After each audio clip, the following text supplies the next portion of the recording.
بلى من أسلم وجهه لله وهو محسن فله أجره عند ربه ولا خوف عليهم ولا هم يحزنون۔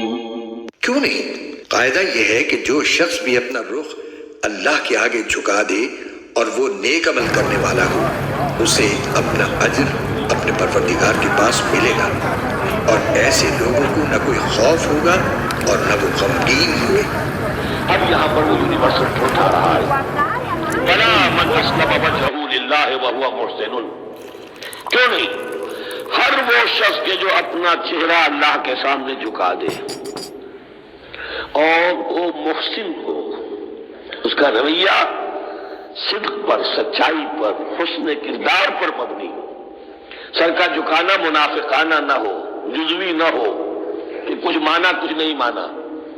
بلا من اسلم وجہہ للہ وہو محسن فلہ اجرہ عند ربہ، تو اس کے لیے اس کا اجر محفوظ ہے اس کے رب کے پاس۔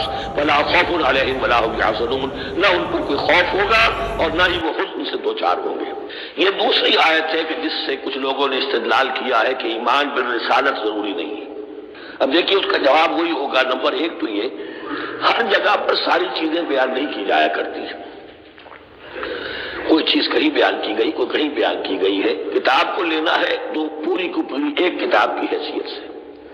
دوسرا یہ کہ یہ سارا سلسلہ کرام جو ہے، جو دو بریکٹس کے مابین آ رہا ہے، اس میں پہلے سے ہے وَآمِنُوا بِمَا أَنزَلْتُ مُصَدِّقًا لِمَا مَعَكُمْ وَلَا تَكُونُوا أَوَّلَ كَافِرٍ بِهِ، تو وہ تو ضرب کھا رہی ہے اس پورے کے پورے مضامین کے سلسلے سے جو ان دو بریکٹوں کے درمیان آ رہا ہے۔